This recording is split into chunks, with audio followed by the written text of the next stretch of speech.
Buenas tardes. Agradezco muchísimo la posibilidad de estar aquí hoy. Soy, como dijeron, Carmen Sarabí, madre de familia, músico profesional y fundadora e integrante de esta ONG, donde damos ayuda, acompañamiento a mujeres con embarazo en riesgo social, que justamente algunas son las causales que acaba de mencionar Noelia, como riesgo de despidos y otras cosas por el estilo. Desde allí quisiera contar alguna experiencia. Una de ellas tiene que ver con la relación que hay entre maltrato, abuso o abandono sufrido en la infancia y aborto.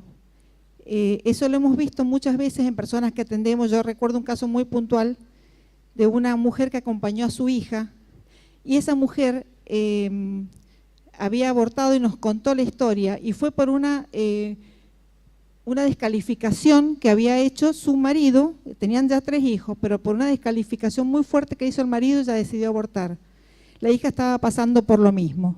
Entonces recordé al doctor Philip Ney, un canadiense que nos dio una capacitación, porque solemos hacer esa clase de capacitaciones de distintas índoles, y él habló justamente de este círculo del abuso, la negligencia, el maltrato. Esas personas son mucho más proclives luego a abortar o a coaccionar para abortar, y a la vez las personas que abortan también son más propensas al maltrato físico o emocional, psicológico de sus parejas o de los siguientes hijos que tengan o hijos anteriores. ¿Por qué se da esto? Es simple, porque el victimario está deshumanizado por alguna cuestión también quizá que sufrió o lo que sea, y cosifica a su víctima, le quita la dignidad. Es lo que sucede también en el caso del aborto, que se cosifica al niño. Ninguna persona que va a abortar dice voy a abortar a mi hijo, dice me lo voy a sacar o algo así. Y este psiquiatra, doctor en psiquiatría y pediatría canadiense, calcula por cada aborto unas 6 personas profundamente dañadas según su experiencia clínica. Yo adjunto en la bibliografía el libro que justamente se llama Profundamente Dañados, de donde he sacado esta información, así como otras obras. Pero pasando a otro tema, quisiera poner en el foco el tema justamente que se habla mucho de los derechos humanos, porque a mí me preocupa mucho que los derechos, como ciudadana, no soy abogada, me preocupa que los derechos se puedan consensuar, o sea, que un derecho se defina por un consenso. Porque presupongo que como las Naciones Unidas en un momento declaró el derecho a la vida, a la libertad, al credo, a tener una nacionalidad como derechos básicos, porque luego los derechos se pueden definir por consensos. ¿Y por qué me preocupa? Porque cuando eso se ha hecho, siempre es el consenso del más fuerte. Se trate de personas o se trate de países, de naciones. Por lo tanto, ¿de dónde viene? Entonces, bueno, releyendo, estudiando un poco, me acuerdo del memorándum número 200, ya lo han mencionado, el informe Kissinger famoso, que da amplias directivas para el control de los países, de la natalidad de los países menos desarrollados. ¿Por qué? Porque lo dicen claramente, necesitan sus recursos. O sea, el mayor imperialismo demográfico, controlar la población de los países que a ellos les interesa, para garantizar su provisión de materias primas.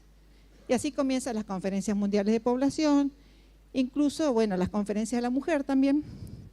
Y acá se hace la división porque este imperialismo encuentra un excelente aliado en un tipo de feminismo que es el feminismo de género. Porque hasta ese momento yo creo que todas las mujeres somos feministas de equidad, como lo definió Christine Hoff Sommers en su libro ¿Quién se robó el feminismo? Una feminista de equidad quiere para sí lo que desea para el resto de la humanidad. Todas queremos acceso, como ya en el siglo XVIII pidió Mary Wollstonecraft, acceso al estudio, acceso a manejar sus propios bienes, acceso a la vida política, todas queremos eso. Pero ¿qué ocurre? Cuando esto pasa ya a una lucha de géneros como es la lucha de clases.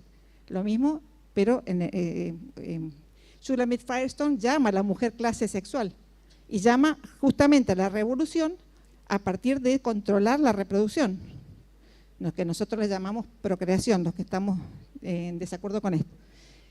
Por eso, procreación, varón y mujer, justamente por eso los varones tienen que estar implicados. La vida privada de los ciudadanos y su sexualidad no es de mi incumbencia y para mí eso es de cada uno, pero el problema es cuando se hacen políticas públicas, porque justamente ahí es cuando se cosifica al ser humano, porque se dice que si la mujer tiene derecho sobre su cuerpo, está cosificando al hijo porque lo puede eliminar. Y eso, lo más peligroso que yo veo en eso es la división en los seres humanos entre deseados y no deseados. Me parece lo más increíblemente, injustamente discriminatorio que se puede ocurrir, porque eso cuando ha sucedido también tenemos muy tristes experiencias con eso. Que una persona pueda vivir o no, porque ha sido deseado o no, me parece peligrosísimo. Y por eso también… minuto. Bien.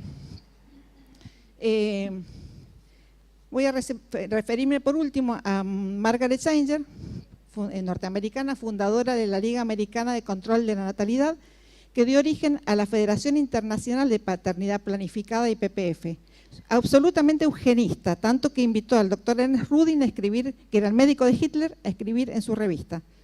Una de sus frases, tercer congreso de IPPF en Bombay: a los padres se les debería asistir, guiar y dirigir en todas las formas posibles para que eliminen la prole indeseada, la cual usualmente no contribuye en nada a nuestra civilización, sino que gasta la energía y recursos del mundo. IPPF está en la Argentina como Casa Fusa, junto con Amnistía Internacional financiada por el magnate pro aborto George Soros, Fundación Huésped y otras, tienen una página que se llama Aborto Sin Barreras. Yo escuché a una persona de Casa Fusa decir que no tiene nada que ver con el aborto, pues su página se llama Aborto Sin Barreras. Señores legisladores, nuestro país necesita crecer, necesita políticas justas de salud, vivienda, educación, que protejan a todos sus ciudadanos nacidos y por nacer.